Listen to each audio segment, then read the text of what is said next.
Bienvenue sur le podcast Job à bord. Au travers de reportages et entretiens inspirants, les actrices et acteurs liés au secteur maritime vous dévoilent leur parcours, expériences, anecdotes et conseils afin de vous guider et vous faire découvrir cet univers souvent méconnu. Alors sans plus attendre, rejoignons Richard Fernandez et son invité du jour.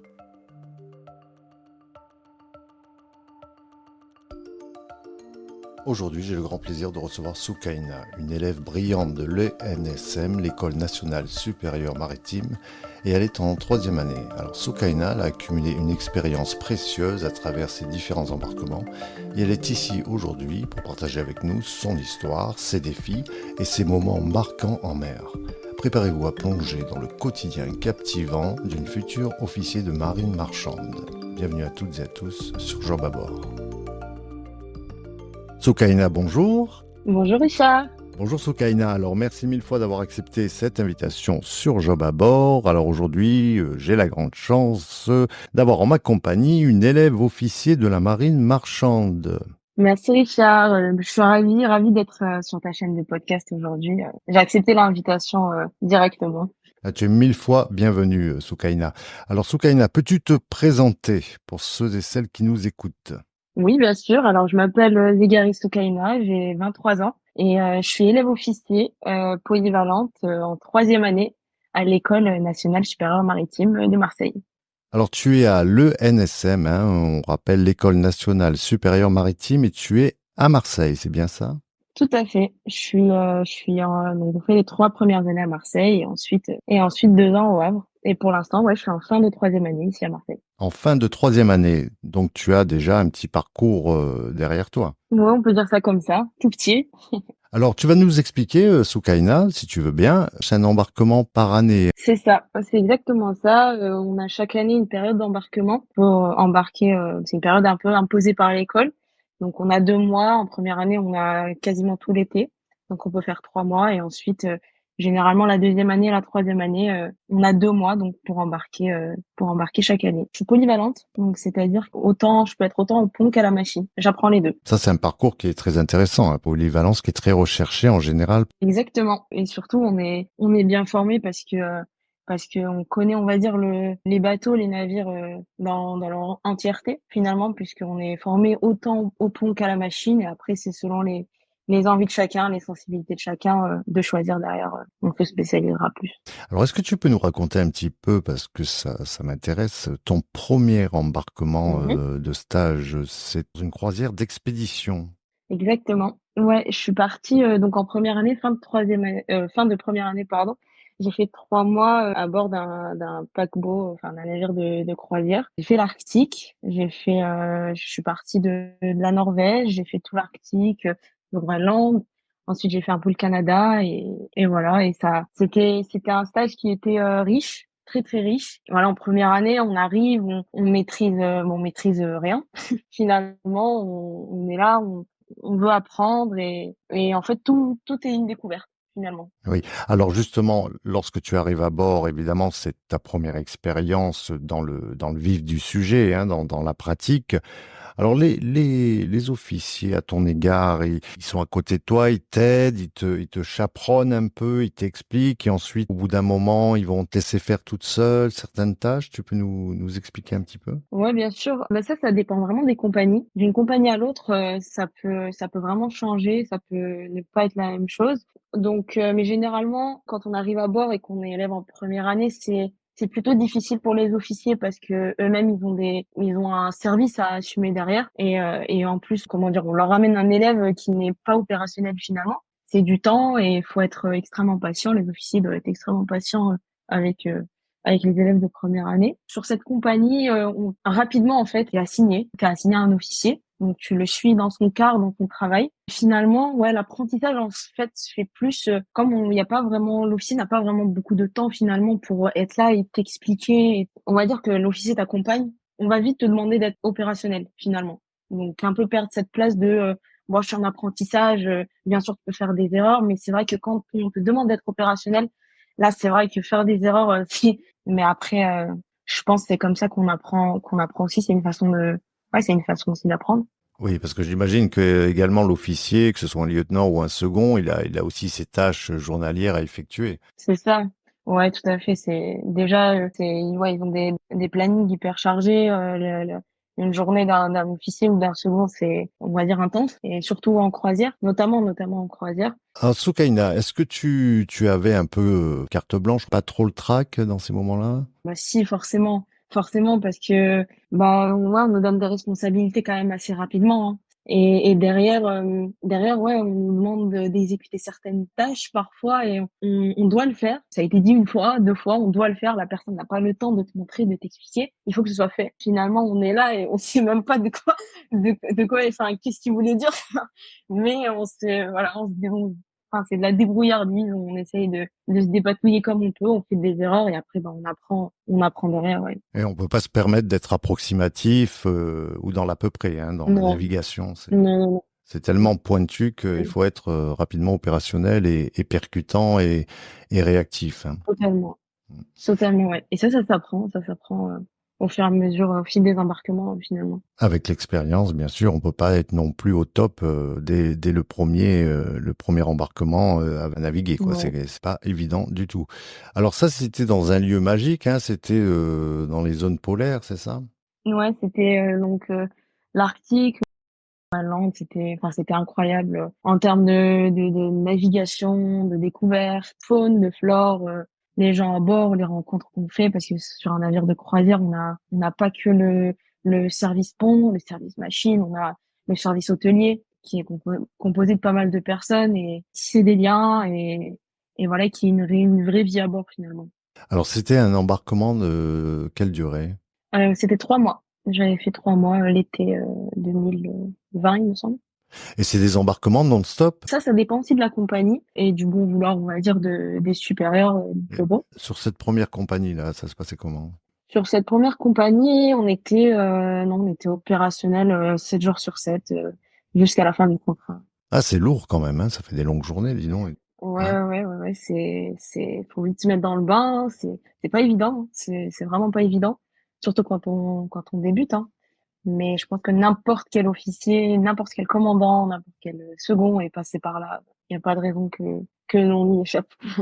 Oui, parce que c'est quand même quelque chose qui nerveusement peut nous atteindre, hein, parce qu'il y a tellement de Bien responsabilités sûr, sur un navire, donc la fatigue et heureusement il faut être en mode alerte 24 heures sur 24, quoi. bien sûr. Et encore, nous, on est élèves, donc on a des responsabilités sans vraiment les avoir. C'est-à-dire que on nous responsabilise, mais c'est vrai que derrière, on n'a pas les responsabilités d'un officier. Voilà, s'il y a quelque chose qui se passe, par exemple, si on nous a demandé de faire un travail et que il a été mal fait, ça va être l'officier qui va prendre derrière parce que c'est lui qui est qui est responsable Mm, exactement. Deuxième embarquement, un peu la même Euh, configuration, t'as c'est ça. rencontré un peu la même chose, t'as retrouvé les mêmes gestes. Ouais, exactement. Ouais, j'ai refait de la croisière. Je suis partie au soleil. Je suis partie en Polynésie pour mon deuxième embarque. Après, oui, ouais, c'est à peu près comme tu as dit les mêmes gestes. C'est pas les mêmes, on travaille pas avec les mêmes personnes, donc forcément il y a des différences. C'est pas la même navigation aussi, hein. C'est pas le même équipage. Il y avait plus de monde sur le deuxième navire. Tu t'es sentie plus confiante, plus à l'aise déjà. Oui, ah oui, oui, totalement. On savait en fait, tu sais dans quoi tu t'embarques finalement, hein. C'est pour ça aussi que j'ai pas changé mon deuxième embarque. Je voulais poursuivre un peu dans la croisière, c'était pour vraiment avoir une certaine continuité sur ce que j'avais appris pendant 3 mois. Parce que pendant 3 mois, quand t'arrives et que tu sais pas grand-chose, tu ne sais rien finalement. Même si bien sûr à l'école on a quand même de la théorie, mais la pratique à bord elle est vraiment tout autre, hein. Bah je me disais il fallait que je poursuive dans ça pour que justement je me perfectionne, on va dire, dans ça et pas que j'aille par exemple sur un porte-conteneur ou sur un autre type de navire et que ce soit une autre navigation et encore une autre découverte. Je voulais vraiment que ce soit une continuité et ça m'a beaucoup aidé justement. Oui, parce qu'on a le choix aussi, hein, parce qu'il y a beaucoup d'élèves également que je rencontre qui font du long cours, hein, c'est-à-dire enfin des cargos. Ouais, on a le choix aujourd'hui en tant qu'élève, on a vraiment, enfin, voilà, des compagnies et ils ont quand même pas mal de place, donc on choisit. Voilà, il y a du ferry, on peut faire du ferry. Enfin, c'est hyper vaste, hein. On peut faire du remorqueur, du porte-conteneur, de la croisière, De la plaisance. de la plaisance aussi.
te donnent un coup de main, l'école, bien sûr qu'ils ont des contacts, donc ils te dirigent un petit peu en disant, tiens, en ce moment, telle compagnie recherche, ou alors tu cherches de toi-même. L'école nous donne des contacts, des compagnies maritimes, avec tous les contacts et les compagnies qui recrutent le plus. Et derrière, c'est vraiment, comment dire, c'est plus les anciens élèves, finalement, qui, pas de par leur retour d'expérience, de par aussi leurs connaissances, on arrive à se positionner plus ou moins dans ce qu'on veut faire. Alors, la troisième année, c'était l'année dernière. Raconte-nous un peu quel stage as-tu effectué? Alors là, j'ai complètement changé comment dire, d'environnement. J'ai fait du ferry. Donc, j'ai fait du ferry entre Calais et Douvres. Donc, c'était pas trop la Polynésie. Mais sur ces navires-là, ouais, j'ai énormément appris, pas mal d'anti-collision. On est quand même dans un DST, donc il y a beaucoup de trafic. Donc, les situations à gérer, un timing avec le chargement, les déchargements. Donc, tout ça, ça fait beaucoup de boulot et c'est hyper formateur derrière, ouais. Il y a un stress qui est plus important, hein, parce que c'est quand même Calais, je crois que si ce n'est le plus grand port Ouais. d'Europe de ferry, hein, de liaison entre l'Angleterre. C'est plutôt stressant, mais c'est vrai que on n'a pas trop le droit pas trop le droit de flancher ou quoi dans ces moments-là où on a un chargement à faire et qu'on a 55 minutes pour le faire, qu'on a un quart à assumer derrière avec plein de bateaux qui nous foncent dessus. Mais à la fois, c'est stressant, mais c'est ce pourquoi on est là finalement. Ah, parce qu'on rappelle la durée de traversée en général de Calais à Douvres, c'est 1 heure et demie de traversée. T'es arrivé à gérer justement ce stress? Moi, je dirais que c'est vraiment avec l'expérience et c'est vraiment avec l'expérience qu'on arrive à gérer ça. Je pense qu'en première année, on peut pas te laisser un quart ou un chargement, bien sûr avec l'officier à côté ou le second, hein, mais te laisser toi-même charger, faire ta séquence et prendre des décisions, enfin de toi-même d'anti-collision. Mais ouais, c'est vrai que ouais, je dirais que c'est l'expérience et aussi quand même le repos. Faut savoir profiter des moments qu'on a pour se reposer, dormir. Ça, c'est super important pour récupérer derrière. La compagnie fait des rotations de 15-15 pour les officiers, hyper opérationnel pendant 15 jours. Et après, tu as 15 jours pour te reposer. C'est pas des rotations où tu es à 2 mois ou 3 mois, parce que là, voilà, je pense que ça piquerait beaucoup plus. Je pense même que ça serait quasiment impossible parce que les journées sont super intenses pour les officiers. Ouais. Donc là, on parlait de navigation, donc de car. Est-ce que tu peux nous expliquer un petit peu, puisque tu es dans la polyvalence, hein, on rappelle, tu es élève Mhm. polyvalente. Est-ce que tu peux nous raconter un peu une journée type en machine? Quelles sont les tâches qu'on te confiait? Alors en machine, c'est vrai que c'est un peu moins, comment dire, on est moins dans l'opérationnel en machine finalement, on est plus dans la maintenance. Quand il y a pas de gros soucis qui se passent en machine, on fait des petites maintenances. Moi, quand j'étais à bord, j'apprenais des circuits, j'essayais de me repérer parce que ça aussi, la machine, c'est super vaste, donc on peut y passer des semaines et des semaines et des semaines, voire des mois toujours pas connaître les choses enfin super bien quoi. On faisait un peu de la maintenance et on accompagnait le pont dans l'appareillage, les manœuvres finalement. Mais c'était pas mal de maintenance et quand il y avait des grosses maintenances à faire, on faisait ça le samedi soir et ça c'était plutôt cool. On veillait un peu entre guillemets et le lendemain bien sûr on avait quand même on commençait l'après-midi à 15 heures il me semble, de 14 heures, donc on avait 1 heure de sieste en plus. Et à ce moment-là, le samedi, on faisait vraiment par exemple un démontage de turbo soufflante ou des choses comme ça quoi qui prenaient plus de temps. Alors en machine, il y a aussi des cas pour les officiers parce que c'est des navires où il faut qu'il y ait un officier au PC machine, on va dire devant les écrans 24 heures sur 24. Le navire fait des allers-retours jour et nuit. Donc voilà, faut être là pour les manœuvres et il est accompagné d'un ouvrier qui lui derrière fait ses rondes toute la nuit et là en cas de souci pour assister l'officier chef de quart en machine. Et alors tout ça, ça correspondait à l'idée que tu te faisais de la marine? Tu as trouvé ça, enfin, plus attrayant encore? T'es encore plus motivé? Ou c'est l'idée que tu t'en Ouais, faisais de la marine marchande? ouais. En fait, comment dire, comme j'étais pas du tout, je suis pas du tout de ce milieu-là à la base. J'avais vraiment pas de connaissances, de repères vis-à-vis de ça, de la marine marchande. Et du coup, j'avais pas vraiment d'idée finalement de ce que c'était le métier. Je savais que c'était ce que je voulais faire parce que quand on me pose la question pourquoi la marine marchande, je pense qu'on sait pas tous vraiment comment l'expliquer parce qu'on le ressent. C'est là où on se sent le mieux finalement sur plusieurs points. Et je me faisais pas trop d'idées vis-à-vis de ça. Je savais qu'il y avait beaucoup de responsabilités, que le travail il était intense. Et finalement, ouais, enfin, ça me plaît parce que on a un peu un peu tout le temps, on doit être un peu sur le qui-vive tout le temps. Bien sûr, enfin, tout n'est pas toujours hyper speed, hein, ça dépend aussi des compagnies maritimes et de l'exploitation du navire. Enfin, en tout cas, moi, ça me correspond. Alors, je t'ai pas posé la question et ça m'intéresse. Justement, Mhm. suite à tes études, tu as fait quoi, enfin, tu as fait des études? Moi, du coup, je suis née au Maroc et j'ai grandi au Maroc. Donc, j'ai passé mon bac là-bas. Puis à la fin de mes études, enfin de ma terminale, à l'époque, il y avait le concours pour rentrer à l'ENSM. Cette année de terminale, je l'avais passé ce concours-là et je l'avais eu. Et en même temps, en parallèle, j'avais postulé dans des écoles d'ingénieurs. Et au moment où il fallait faire un choix, à la fin de l'année de terminale, il fallait faire un choix. Et je sais pas, les circonstances ont fait que je me suis dirigée vers une grande école d'ingénieurs où j'ai fait 2 ans de classe préparatoire. Et après, à la fin de cette deuxième année, je me voyais pas poursuivre là-dedans. Enfin, comment dire, je travaillais énormément parce que c'est de la classe prépa. Donc, on travaillait beaucoup. Je travaillais vraiment comment dire, pour ne pas échouer, pour réussir. Mais finalement, est-ce que je travaillais parce que j'aimais ce que j'étais en train d'apprendre? Bah, je me suis posé la question et je me suis dit, bah, non, finalement. Donc après, à la fin de de la deuxième année, j'ai repostulé à l'ENSM et là, c'était via Parcoursup. Et du coup, voilà, on m'a prise et c'est sans regret depuis. Sans regret, un beau parcours, quoi. En fait, tout s'est enchaîné et dans le bon sens. C'est ça. Et quand on est en terminale, on sait pas trop on sait un peu ce qu'on veut faire, mais on sait pas trop. Et on écoute beaucoup les profs qui nous disent oui, faut aller vers des formations généralistes. Voilà. En plus, c'était une école quand même qui était super prestigieuse, un groupe d'écoles d'ingénieurs qui était super prestigieux. Donc, il y avait un peu ça. Ouais, ça peut t'ouvrir plein de portes. Faut pas se fermer faut pas, voilà, se mettre des barrières après le bac. Voilà. Du coup, on écoute un peu ça et on se dit ouais, pourquoi pas. Enfin, après, ça a été hyper formateur, hein. Là-bas, j'ai énormément appris à travailler. J'ai appris à travailler, comment dire, dans des conditions, enfin, de fatigue extrême, et c'était super intense. Et donc, ça a été un apprentissage, ouais, malgré tout, hein, quand même. Et dans la famille, il y a personne qui est dans le maritime. Non, personne dans le maritime, C'est ni dans génial, ça. l'ingénierie. C'est génial, ça. Et la réaction, enfin, de la famille, ça a été de la fierté, j'imagine, non? Et puis une surprise, peut-être, que Ouais. tu t'es dirigé là-dedans? Non, pas tant une surprise parce que il savait que j'étais un peu comment dire, j'étais un peu casse-cou quoi. Voilà, j'aimais un peu sortir des sentiers battus et on m'a toujours soutenue dans mes choix, que ce soit l'ingénierie, que ce soit parce que aussi avant de faire la marine marchande, je voulais faire la marine nationale. Et là bon, c'était un peu plus compliqué parce que c'est beaucoup de sacrifices. Et est-ce que j'étais prête à faire ça? Même moi personnellement, je pense pas. Enfin, ouais, non, du coup, c'est pour ça que je me suis pas orientée vers la marine nationale. Mais on m'a toujours soutenue et c'est grâce à eux que j'ai pu prendre, on va dire, ces décisions-là aussi, hein. Oui, et puis la marine nationale, c'est des embarquements avec une durée plus Ouais, importante, hein. exactement. Oui, Ouais, c'est ouais. plus du long cours que. Eh ben, c'est parfait, Soukaina. Alors, je crois que tu as une petite anecdote qui t'est arrivée en zone polaire. Situation qu'on doit gérer un peu soi-même et qu'on sait pas trop ce qui est en train de se passer, mais on est là, quoi.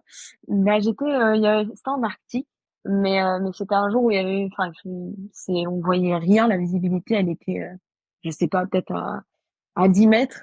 Et j'étais sur un Zodiac, donc j'étais en train de prendre des sondes.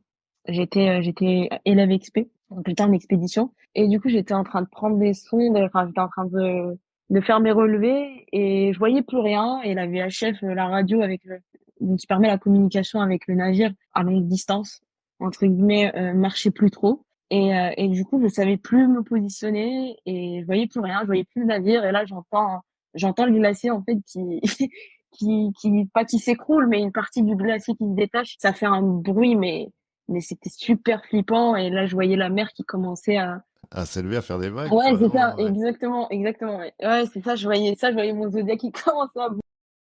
Et là, je me dis, oula, là, ça va être chaud. Et ça m'avait fait, j'ai eu super peur ce jour-là, mais c'était, voilà, ça fait des petites histoires à raconter. Quelle expérience. Et avec le recul, oui, tu en souris, tu en rigoles, mais c'est vrai que sur le moment, ça doit être impressionnant. Pour le moment, c'est complètement flippant, ouais. Soukaina, si tu avais un conseil à donner à quelqu'un qui aimerait se diriger vers le milieu maritime, tu lui dirais quoi?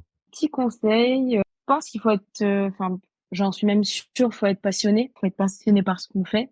C'est un métier de passion pour qu'on puisse, justement pas subir, on va dire le travail qu'on fait et être, hyper opérationnel, hyper investi, je pense faut être passionné et être patient aussi. Patient avec soi-même parce que on peut pas tout savoir.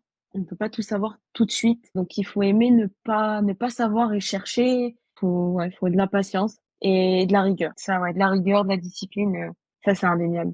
Patience, rigueur, discipline. Et passion.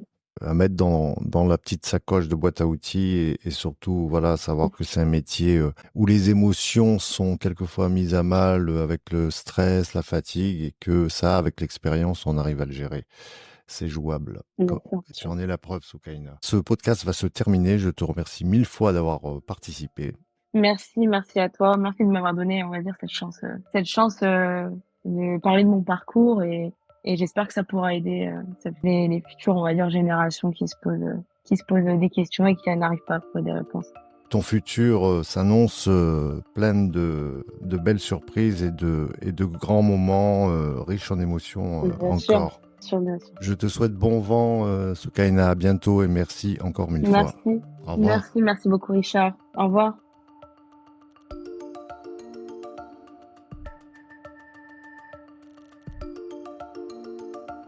Merci infiniment à Soukaina pour ce partage très enrichissant sur ses expériences en mer et ses différents embarquements qui pourraient, j'espère, vous inspirer, vous donner un aperçu de la vie en mer et de ce que cela implique au quotidien. Je rappelle l'École nationale supérieure maritime, un joli tremplin pour une belle carrière professionnelle. Cet épisode est maintenant terminé, restez sur le canal Job à bord et en attendant de vous retrouver très bientôt, je vous souhaite à toutes et à tous bon vent.